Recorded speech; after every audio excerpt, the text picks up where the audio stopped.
चलिए यहाँ देखो, यहाँ देखो सबसे पहले हम क्या करते हैं, उदाहरण अध्याय 1 का उदाहरण लिखना, अध्याय 1 का उदाहरण लिखना है। सबको यहाँ ध्यान दीजिए और ध्यान से सबको देखना है, ठीक ना। जिसको समझ में नहीं आए वो उसको पूछ लेना है। या देखिए जैसे कि यहाँ पर मेरा दे दिया एक संख्या रेखा, ठीक है। संख्या रेखा पर यहाँ अंक भी दर्शा दिया है, अंक भी दर्शा दिया गया है, संख्या दर्शाया हुआ है। अब यहाँ पर देखो बिंदु मेरा दिया हुआ है, ये बिंदु दिया है, यहाँ पर है, यहाँ पर है, यहाँ है, यहाँ है, फिर यहाँ 2 और 4 के बीच है, फिर 8 पर है, फिर यहाँ 14 पर है, ये सब है। ये सब मेरा पूर्णांक हुआ, समझ में आया। पूर्णांक सभी हुआ उसमें, लेकिन अब ये बिंदु वाला जो है तो सिर्फ इसी बिंदु वाले को लेकर क्या करना है, हमको आगे बढ़ना है, ठीक है। अब यहाँ जैसे कि यहाँ कहता है कि दर्शाए गए समूह में आरोही क्रम है, तो दर्शाए गए समूह यानी कि ये सब जो समूह है, ये सब समूह को किस क्रम में दर्शाना है हमको, आरोही क्रम में। तो सबसे पहले समूह लिख लेते हैं कि समूह का मतलब अंक लिख लेते हैं समूह का कि कितना कितना है। तो यहाँ पर लिखेंगे समूह कितना है, -16 है, उसके बाद कितना है, -12 है, उसके बाद देखो यहाँ -8 और -6 है, तो इसके बीच में है ना, -8 और 6 के बीच में क्या होगा, -7, तो क्या आ जाएगा -7। उसके बाद फिर -4, फिर कहाँ यहाँ 2 और 4 के बीच, तो 2 और 4 के बीच क्या होगा, 3 होगा। उसके बाद 8, उसके बाद 14। ये मेरा पूर्णांक हो गया, ये मेरा पूर्णांक हो गया, समझ, समूह का पूर्णांक हो गया, समझ में आ गया। अब यहाँ पर इसको हमको दर्शाना, अब यही जो मेरा पूर्णांक दिया गया था बिंदु का उदाहरण, ये अब इसको दर्शाना हमको किस क्रम में, आरोही क्रम में। किस क्रम में, आरोही क्रम में। तो आरोही क्रम में दर्शाएंगे तो आरोही क्रम में क्या होगा, तो आरोही क्रम का मतलब क्या होता है, कोई बताइएगा। आरोही का मतलब क्या होता है, छोटी से बड़ी। यदि कोई संख्या छोटा से शुरू होकर बड़ा तरफ चले तो उसको क्या बोलते हैं हम लोग, आरोही क्रम। क्या बोलते हैं, आरोही क्रम, यानी कि असेंडिंग ऑर्डर ना, समझ में आया। तो आरोही क्रम यदि लेते हैं, आरोही क्रम देखिए यहाँ। अब आरोही क्रम में सबसे पहले हमको छांटना होगा कौन, तो जब छोटा से बड़ा होगा तो सबसे पहले छोटा छांटना होगा, छोटा कौन है। तो सबसे छोटा कौन है इसमें, देखिए तो इसमें सबसे छोटा कौन है, -16 है। क्यों, अंक में तो बड़ा है पर 16 माइनस में जो ज्यादा रहता है वो उतना छोटा होता है, ठीक है ना। माइनस में जो जितना ज्यादा उतना छोटा, और प्लस में जितना, माइनस में जितना छोटा उतना बड़ा, समझ में आ गया। और प्लस वाला में तो जो छोटा है तो छोटा ही रहेगा, जो बड़ा है बड़ा ही रहेगा प्लस में, ठीक, समझ में आ गया। तो सबसे छोटा इसमें कौन हो गया मेरा, -16 होगा। क्या हुआ, -16। इससे बड़ा कौन हो गया, -12 हो गया। इससे बड़ा कौन हो गया, -7 हो गया। इससे बड़ा भी -4। अब इससे बड़ा कौन हो गया, 3। इससे बड़ा कौन हो गया, 8। इससे बड़ा 14। ये हो गया मेरा कौन क्रम, आरोही क्रम, समझ में आ गया। तो 1 नंबर पे आरोही क्रम बोल रहा था, तो आरोही क्रम में ये हो गया, समझ में आ गया सबको ना। अब दूसरा नंबर देखते हैं, तो दूसरा नंबर ये क्या कह रहा है, बी नंबर में कह रहा है कि दर्शाए गए पूर्णांकों को अवरोही क्रम में लिखें। यानी कि ये दर्शाया गया पूर्णांक जो है, यहाँ पर पूर्णांक दर्शाएंगे तो इसको अवरोही क्रम में लिखना है। कौन क्रम में, अवरोही क्रम, यानी कि डिसेंडिंग ऑर्डर।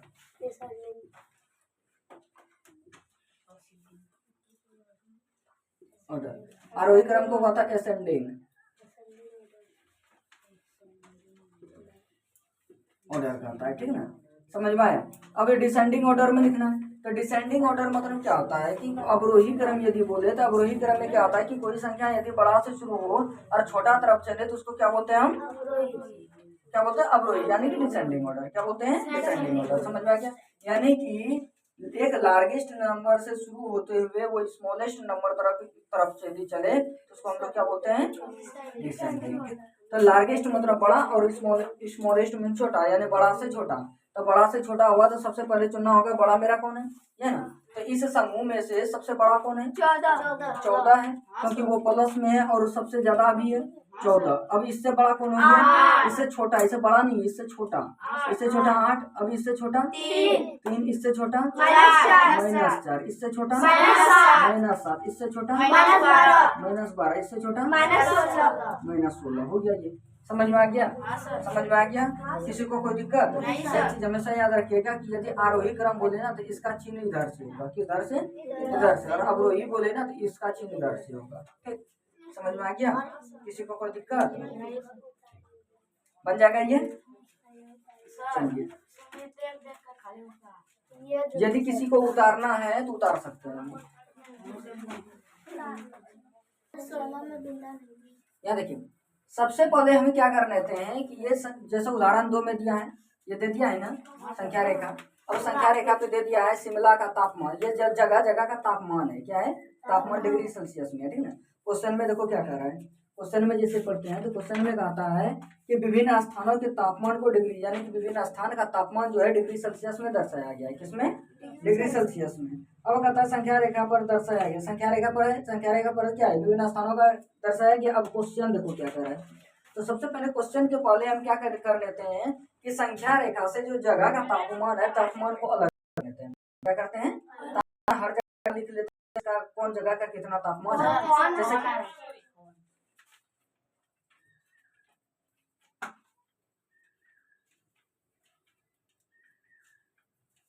चलिए समझ में आ गया।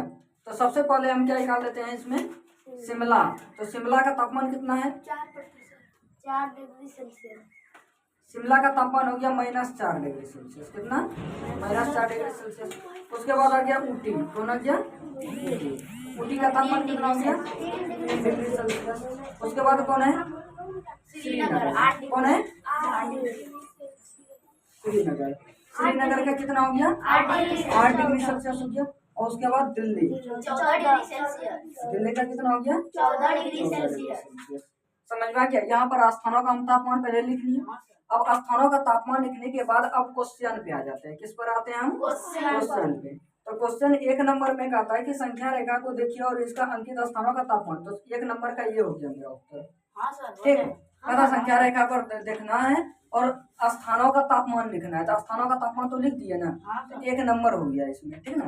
अब यानी कि A नंबर हो गया। अब नेक्स्ट में B नंबर, क्या, B नंबर। नेक्स्ट क्वेश्चन देखते हैं, कहता है कि सबसे गर्म एवं सबसे ठंडा स्थान का तापमान का अंतर। सबसे गर्म और सबसे ठंडा, तो इसमें बताओ कि सबसे गर्म स्थान कौन सा है, जिसका तापमान अधिक हो वो क्या होता है, उतना गर्म। और जितना तापमान का, जिसका तापमान कम हो वो ठंडा स्थान होता है, ठीक ना। तो तापमान किसका ज्यादा है, दिल्ली का। तो गर्म स्थान कौन हो गया, गर्म स्थान दिल्ली का 14 डिग्री सेल्सियस। दिल्ली है, कितना है, 14 डिग्री सेल्सियस है, ठीक ना। और ठंडा स्थान कहाँ का है, सबसे कम तापमान किसका है, शिमला का है ना।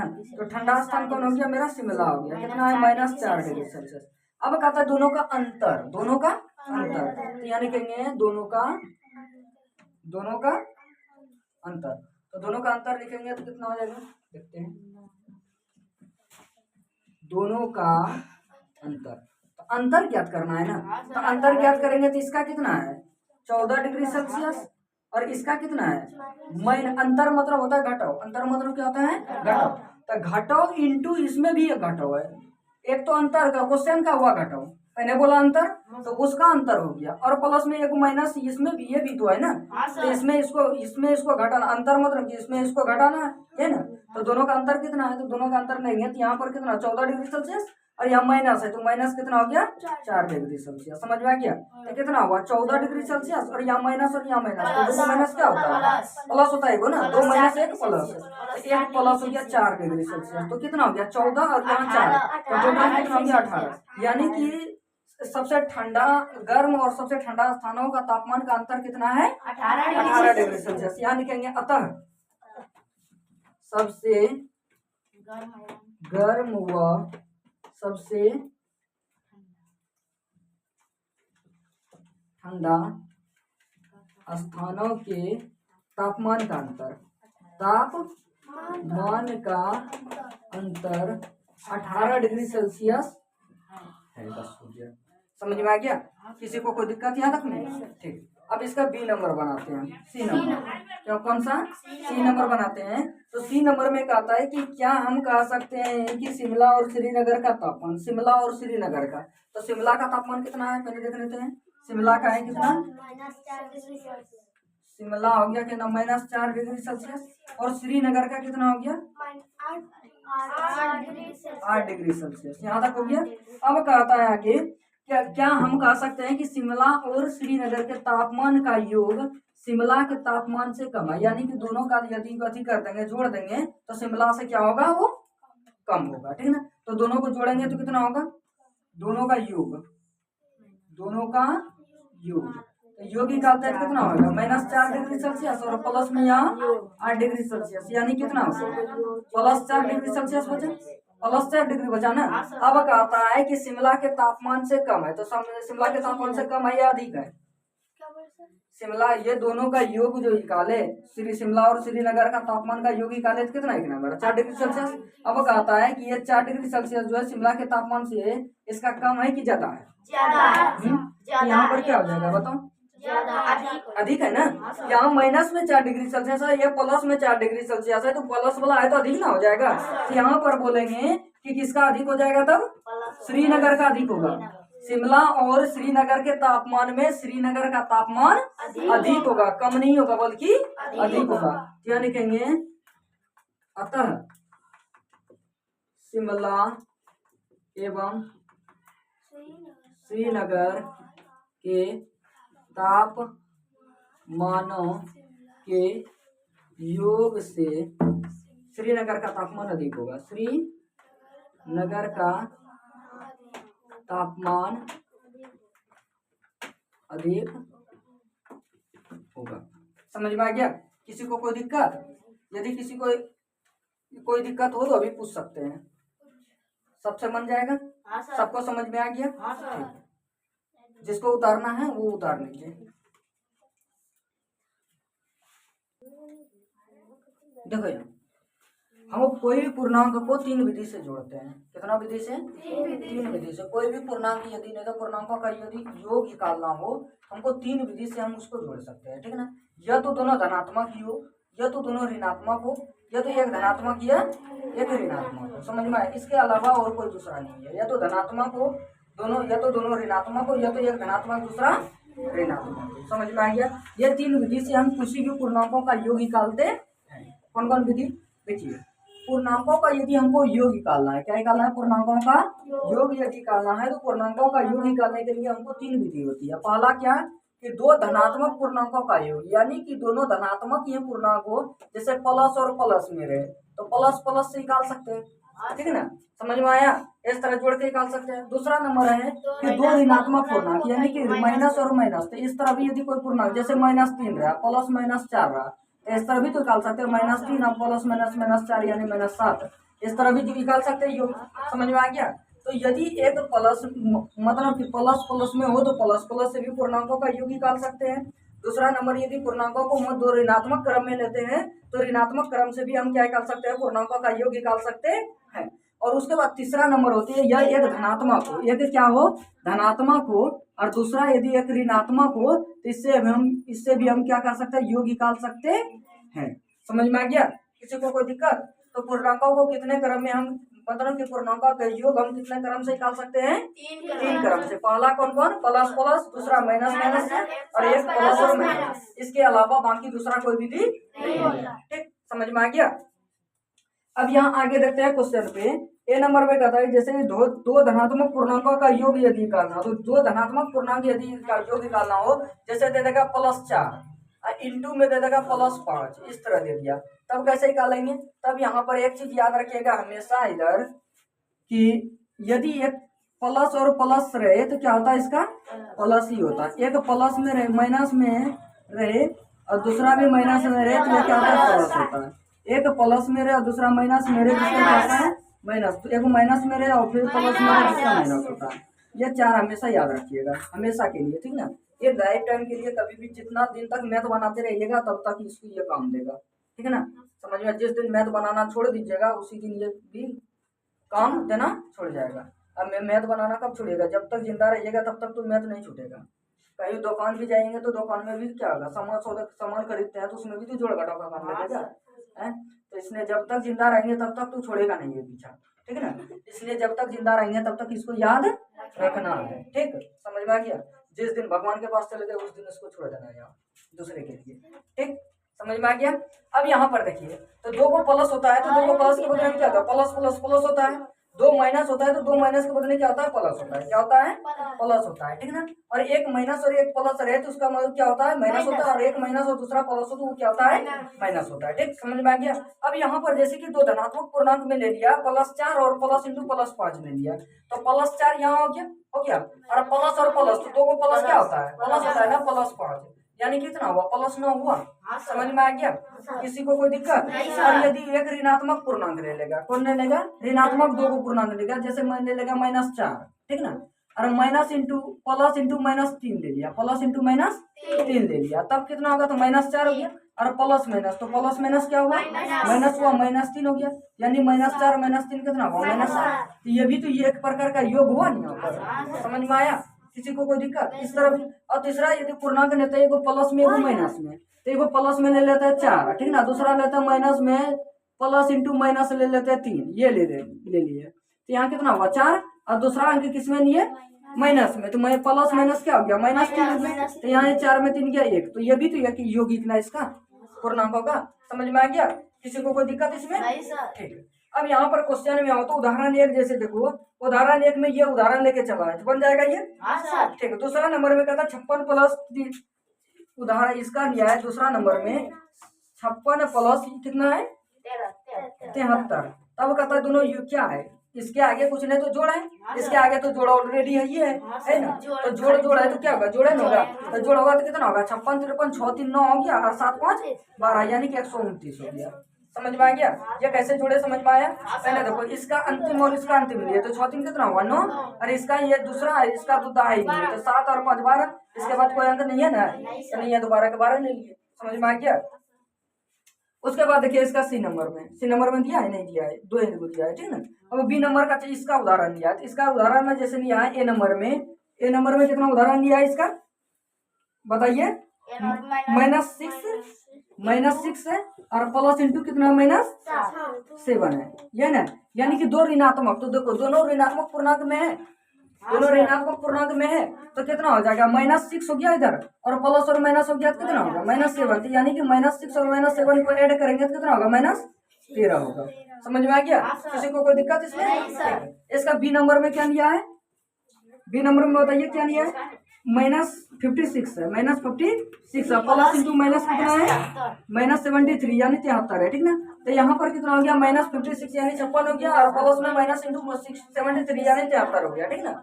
समझ में आ गया। तो यहाँ पर कितना हो गया, -56, और प्लस में यहाँ कितना, प्लस माइनस क्या होता है, माइनस, तो माइनस कितना हो गया 73। अब ये भी माइनस में, ये भी माइनस में, तो दोनों क्या हो जाएगा, ऐड हो जाएगा, जुड़ जाएगा ना, तो जुड़ जाएगा कितना होगा, यहाँ 6, यहाँ 3 9, और यहाँ 7, यहाँ 5 12, यहाँ के माइनस है तो माइनस से 29 हो गया। समझ में आ गया, किसी को कोई दिक्कत इसमें, ठीक है, यहाँ तक आ रहा है, देखो तो ठीक, अच्छा। अब देखो सी नंबर का उदाहरण जैसे लिया है कि एक धनात्मक और दूसरा ऋणात्मक मैंने दिया है, -1 को पहले 4 ने लिया, कितना लिया, -4, और दूसरा ने लिया +3, कितना लिया, +3, तो यहाँ कितना हो गया, -4 है तो -4 हो जाएगा, क्योंकि आगे प्लस का चीज है, तो प्लस माइनस क्या होता है, माइनस होता है ना, तो -4 हो गया, और यहाँ पर प्लस में कितना है मेरा 3 है, तो +3, तो -4 और यहाँ +3, तो मैं 4 माइनस में, यानी 4 रुपए कर्जा है, 4 रुपए क्या है, कर्जा, उसमें से 3 रुपए हम दे दिया, 4 रुपए कर्जा था, कितना था कर्जा, 4 रुपया, उसमें से 3 रुपए हम दे दिए, कितना बचा मेरे पास, 1 रुपया कर्जा बचा ना, यानी 1 रुपया कर्जा हो गया। समझ में आ गया, किसी को कोई दिक्कत, किसी को कोई दिक्कत। बी नंबर में देखिए तो क्या कहता है क्वेश्चन, बी नंबर में इसका बोल दिया है -56 है, कितना है, -56 है, और उसके बाद प्लस में कितना है, +73 है, ये ना। अब यहाँ पर देखो, यानी कि 56 है माइनस में, और प्लस में 73 क्या है मेरा, प्लस में है। तो सबसे पहले यहाँ पर देखते हैं कि मैं ये मेरा प्लस क्या माइनस में है, इसके आगे कुछ नहीं तो प्लस, तो प्लस माइनस क्या होता है, माइनस, यानी -56 हो गया, और यहाँ प्लस में कितना है 73 है ना, तो प्लस 73 हो गया। समझ में आ गया। अब यहाँ पर देखो कि मेरे पास 56 रुपए कर्जा था, कितना था, 56 रुपए कर्जा था, उसमें से मेरे पास आ गया 73 रुपया, कितना आ गया, 73 रुपए मेरे पास आ गया, तो 73 रुपए में उसको 56 रुपए क्या करेंगे, दे देंगे ना, तो 56 रुपए दे दिए, तब मेरे पास कितना बचा, तो कितना बचा, यहाँ देखो सबसे पहले यहाँ कि दोनों में चिन्ह देखो किसका बड़ा है, प्लस का है कि माइनस का, प्लस का बड़ा है ना, तो प्लस का चिन्ह है तो प्लस का चिन्ह दे देंगे, ठीक है ना, और जिसका अंक बड़ा रहे अंक में छोटका अंक घटा देंगे, ठीक है। अच्छा कोई बात नहीं, तो यहाँ तक दिख रहा है ना, तो यहाँ देखो अब यहाँ पर कितना हुआ, 73 हुआ, 73 हो गया बड़ी, यहाँ 56 हुआ छोटी, घटाओ 13 3 में 6 जाएगा, 3 में 6 जाएगा नहीं, तो एक दाई बचा नहीं तो कितना हुआ 13, 13 में 6 गया 7 बचा। यहाँ देखो 7 था, 7 में एक दाई बचा दे दिया तो कितना बचा इसके पास 6 बचा, 6 में 5 गया 1, यानी कितना बचा 17। और प्लस वाला बड़ा था ना तो प्लस का 3 दे दिया, 17 हो गया आंसर। समझ में आ गया। यहाँ तक में किसी को कोई दिक्कत है तो पूछ सकते हैं, किसी को भी यदि कहीं पर भी दिक्कत है यहाँ तक में तो आप पूछ सकते हैं अभी भी, किसी को कोई दिक्कत नहीं सर। ठीक बन जाएगा। हाँ सर। ठीक, यदि किसी को उतारना है तो ये सब उतार सकते हैं, उतारिएगा क्या, नहीं सर। ये तो उदाहरण के तौर पर बताएं, उतारना तो इसमें नहीं। यहाँ यदि उतारने का मन है तो उतार सकते हैं। अब सर उदाहरण बनाए। तो योज्य प्रतिलोम का आप बताते हैं, यहाँ तक समझ में आ गया सबको। हाँ सर। ठीक, समझ में आ गया नहीं यहाँ तक। ठीक, अब आगे बताते हैं योज्य प्रतिलोम। क्या योज्य प्रतिलोम, प्रतिलोम का मतलब होता है उल्टा। योज्य का मतलब जो भी होता है उसका योग प्लस में है माइनस में जो भी रहे उसका, ठीक ना, उसका क्या हो उल्टा, उसका क्या हो उल्टा। समझ में। यदि कोई पूर्णांक प्लस में है तो वो पूर्णांक उसका उल्टा माइनस में हो जाएगा, यदि कोई पूर्णांक माइनस में है तो उसका उल्टा प्लस हो जाएगा। समझ में आ गया। तो यही मेरा कहना था, पूर्णांकों का जो उल्टा होता है यानी कि प्लस वाला माइनस, माइनस वाला प्लस जो होती है उसी को क्या होता है योज्य प्रतिलोम, ठीक ना। समझ में आ गया। योज्य प्रतिलोम, योज्य प्रतिलोम यहाँ पढ़ेंगे, उसके बाद गुणन प्रतिलोम ये सब होता है, ठीक ना। तो पहले योज्य प्रतिलोम है, योज्य प्रतिलोम के बारे में हम जानते हैं। योज्य प्रतिलोम में सिर्फ क्या होता है प्लस और माइनस, क्या होता है प्लस और माइनस, यानी कि प्लस का उल्टा माइनस और माइनस का उल्टा प्लस होता है। समझ में आ गया। प्रतिलोम का मतलब क्या होता है उल्टा, याद रखिएगा प्रतिलोम का मतलब उल्टा। योज्य बोल दिया तो योज्य मतलब प्लस या तो माइनस होगा, प्लस में होगा या तो माइनस में होगा, ठीक। समझ में आ गया। जैसे कि यहाँ पर उदाहरण नेक्स्ट में उदाहरण में है, उदाहरण में है 1 नंबर में कि पूर्णांक 8 का योज्य प्रतिलोम है, कितना है पूर्णांक 8 है, कितना है पूर्णांक 8 का योज्य प्रतिलोम। तो पूर्णांक 8 का योज्य प्रतिलोम कितना हो जाएगा बताओ। तो यहाँ प्लस 8 है ना, तो प्लस 8 है तो प्लस का उल्टा क्या हो जाता है माइनस हो जाता है, क्या होता है माइनस। तो प्लस 8 का योज्य प्रतिलोम बोल दे तो यहाँ पर कितना हो जाएगा इसका माइनस 8 हो जाएगा, कितना हो जाएगा माइनस 8। समझ में आ गया। उसके बाद कहता है फिर, समझ में आ गया। अब योज्य प्रतिलोम एक चीज हमेशा याद रखना, योज्य प्रतिलोम यदि बोले ना तो योज्य प्रतिलोम के अंतर्गत संख्या पूर्णांकों का योग जो निकलता है हमेशा 0 निकलता है, कितना निकलता है हमेशा योग 0 निकलता है, ठीक ना। जैसे देखो कैसे लिखने का 0, यहाँ पर इसमें कितना था प्लस 8 था, कितना आ गया प्लस आ गया, ठीक है ना।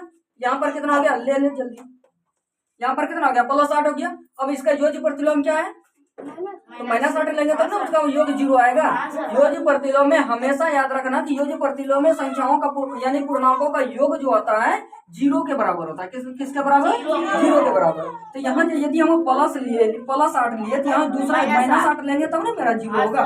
समझ में आया। यानी कि योज्य प्रतिलोम प्लस 8 में है तो उसका योज्य प्रतिलोम क्या हो जाएगा माइनस 8 हो जाएगा, ठीक ना। तब ना दोनों को जोड़ेंगे तो कितना होगा 0। समझ में आ गया। किसी को कोई दिक्कत नहीं। अब अक्षरा तुम बता रहा तो पूर्णांक है -8, कितना है पूर्णांक में -8 है, 8 का योज्य प्रतिलोम क्या होगा बताइए जल्दी। -8 है तो -8 का योज्य प्रतिलोम क्या होगा क्या हो जाएगा प्लस 8। अरे माइनस है तो माइनस का योज्य क्या होगा, माइनस का उल्टा क्या होगा प्लस होगा, तो प्लस का उल्टा बोले तो माइनस होगा। समझ में आ गया। कौन है आगे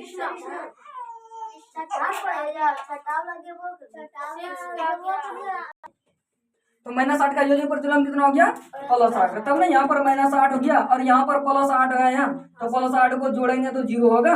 समझ में आया। किसी को कोई दिक्कत यहाँ रखने, किसी को कोई दिक्कत बन जाएगा, ठीक है। अब यदि बताइएगा तो कौन बताएगा, हाँ आप बताइएगा। -9 है तो इसका योज्य प्रतिलोम क्या होगा, -9 का योज्य प्रतिलोम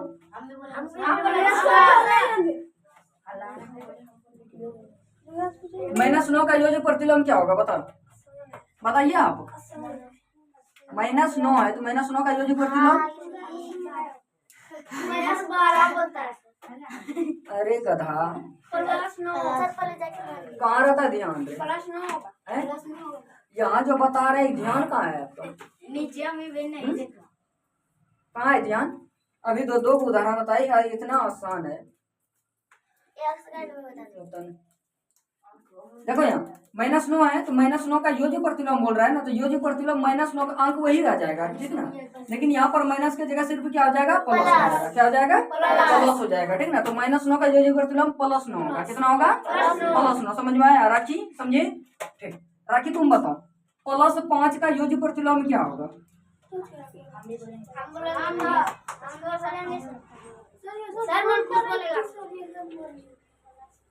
+5 है, इसका योज्य प्रतिलोम क्या होगा, -5। कितना होगा, -5 हो जाएगा, ठीक।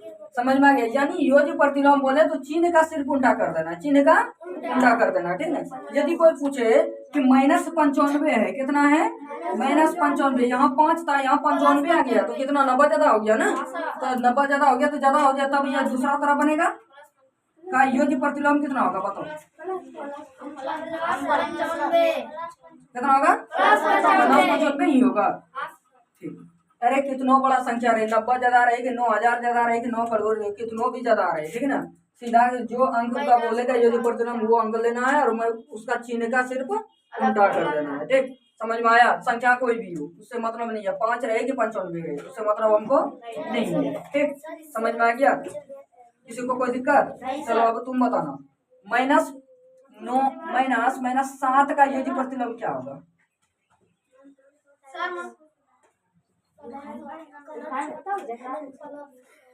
+7, ठीक है। हाँ अब कोमल बताना -5 का रोशनी ना आई है, -5 का योज्य प्रतिलोम, -15 का योज्य प्रतिलोम बताओ, +15, ठीक। समझ में आ गया, किसी को कोई दिक्कत यहाँ तक नहीं, सबको समझ में आ गया। योज्य प्रतिलोम सबको बना लोगे ये योज्य प्रतिलोम। यदि कोई पूछेगा कि योज्य प्रतिलोम 25 का योज्य प्रतिलोम कितना होगा, कितना होगा, हाँ -25, अब -25 का बोले तो +25। समझ में आ गया। तो चिन्ह को क्या करेंगे, चिन्ह का विपरीत कर देंगे, सिर्फ प्लस का माइनस कर देंगे, माइनस में पूछे तो प्लस कर देंगे, ठीक। समझ में आ गया, किसी को यहाँ तक में कोई दिक्कत। चलिए आप लोगों को योज्य प्रतिलोम 5 निकालने दे रहे हैं, ठीक ना। 5 निकाल के दिखाइए तू जल्दी।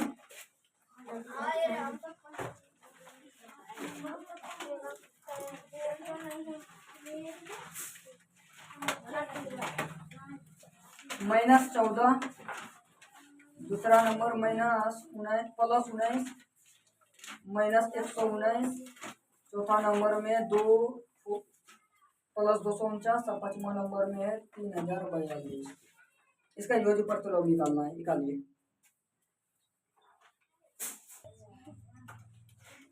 देखो यहाँ तो अगला उदाहरण पेज नंबर 6 का लो। उदाहरण में देखो क्या कर रहा है, उदाहरण छठा होगा ना। देखो 1 नंबर में जो भी उदाहरण है, छठा 7वां जो पेज नंबर 6 लिखो, ठीक। उसमें कहता है 1 नंबर में कि यहाँ पर है कितना है, +5 है, कितना है, +5 है। उसके बाद है माइनस इंटू -7, ठीक है ना। उसके पहले देखो कहता है पूर्णांकों को व्यकलन, पूर्णांकों का व्यकलन, व्यकलन का मतलब होता है घटाओ, क्या होता है, घटाओ। समझ में आ गया, यानी कि पूर्णांकों का व्यकलन, पूर्णांकों को घटाना ही पूर्णांकों का व्यकलन कहलाती है। समझ में आ गया। जैसे अब ये उदाहरण में बनावट में सीधा हो, तो बनावट में दिए यहाँ तो कितना आ गया, उदाहरण में -5 है तो +5 है, माइनस इंटू -7 है, यही ना। ध्यान से देखिएगा, यहाँ किस में है, ये मेरा प्लस में, आगे कुछ नहीं तो प्लस है, तो प्लस प्लस क्या होता है, प्लस प्लस माइनस, कौन बोला, प्लस प्लस प्लस होता है 5, और माइनस और यहाँ माइनस है, तो माइनस माइनस माइनस माइनस क्या हो गया, प्लस। तो प्लस कितना हो गया यहाँ 7। अब यहाँ +5 और यहाँ +7 कितना हो गया, +12। ये हो गया आंसर, ठीक।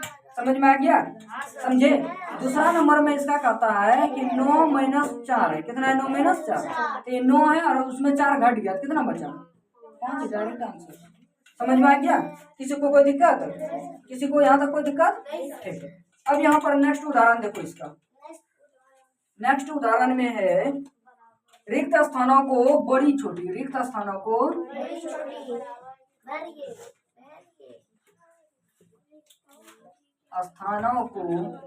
बड़ी छोटी या बराबर इक्वल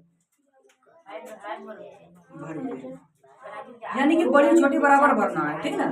समझ में आया। 1 नंबर में जैसे कहता है, यहाँ देखो 1 नंबर में जैसे कह रहा है कि 8 माइनस 4 है और यहाँ फिर कॉलम है माइनस।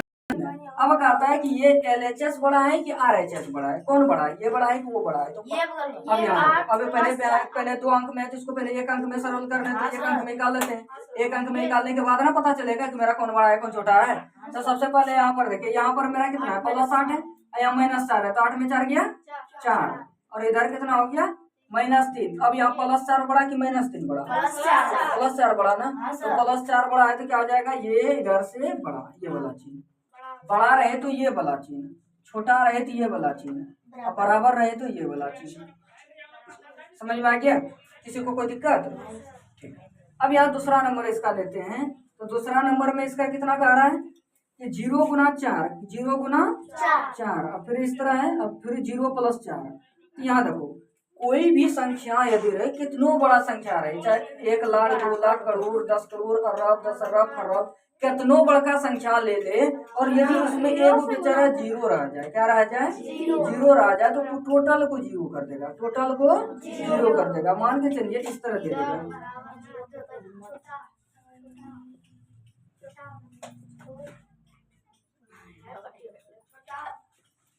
कितना होगा मान इसका 0। अरे देखो कितना वो गुना करने का आ जाएंगे, यहाँ 0 है ना लास्ट में, तो 0 आए तो सीधा 0 आंसर। समझ में आ गया।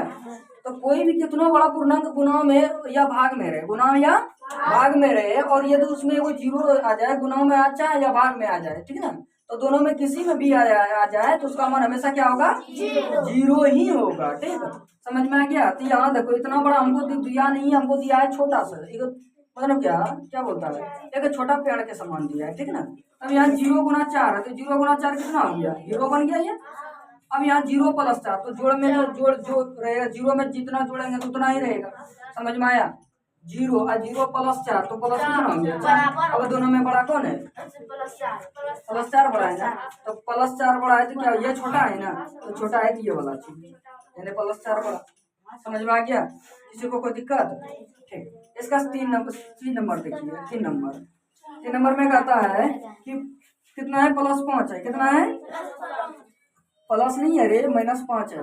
क्वेश्चन भी देखो थोड़ा, प्लस × -3 है, ठीक है ना। अब यहाँ पर इस तरह है, अब कहता है यहाँ पर कितना है, हाँ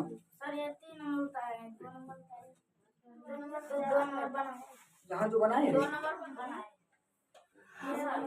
देखो यहाँ पर कितना हो गया -5 हो गया, कितना हो गया -5, तो यहाँ पर कितना हो गया -5 हुआ, और यहाँ प्लस है यहाँ माइनस है, तो प्लस माइनस, और यहाँ पर इस तरह हो गया, ठीक ना। अब यहाँ पर कितना है -5 है और माइनस कितना है 3 है। अब यहाँ कितना होगा, यहाँ -5 और -3, तो कितना हो गया -8, -8 हो गया, -5 -3 -8, और यहाँ -3 और -5 और -3 कितना हो गया -8। तो दोनों तरफ क्या है बराबर है ना, -8 इधर भी है -8 उधर भी है, तो दोनों तरफ क्या है बराबर है। तो दोनों तरफ यदि बराबर है तो क्या हो जाएगा, इसका इक्वल का चिन्ह हो जाएगा, क्या हो जाएगा इक्वल का चिन्ह हो जाएगा। समझ में आ गया, किसी को कोई दिक्कत? समझ में आ गया। यदि किसी को इसमें दिक्कत कोई, ठीक बन जाएगा इस तरह। ठीक है, इस तरह देखो नेक्स्ट में हो गया 3 नंबर, तो बताइए। अब प्रश्नावली 1.1 आ गए, कितना प्रश्नावली 1.1। अब 1.1 बताएंगे कल। बाकी नेक्स्ट यहाँ तक जितना भी शुरू से अभी तक यहाँ तक में है, टोटल सबको क्या करना है बना के आना है, और जो याद करने दिए थे याद करके आना है, ठीक है। कल पढ़ेंगे क्या प्रश्नावली 1.1 में चल गए, कल प्रश्नावली 1.1 पढ़ेंगे। इसलिए क्लास किसी को अथी नहीं करना है, क्योंकि जितना हम पीछे पढ़े हैं टोटल 1.1 में फिर से रिवीजन होगा वो, ठीक है ना। इसलिए कल किसी को भी अब्सेंट नहीं करना है, सबको आना है, ठीक। समझ में आ गया।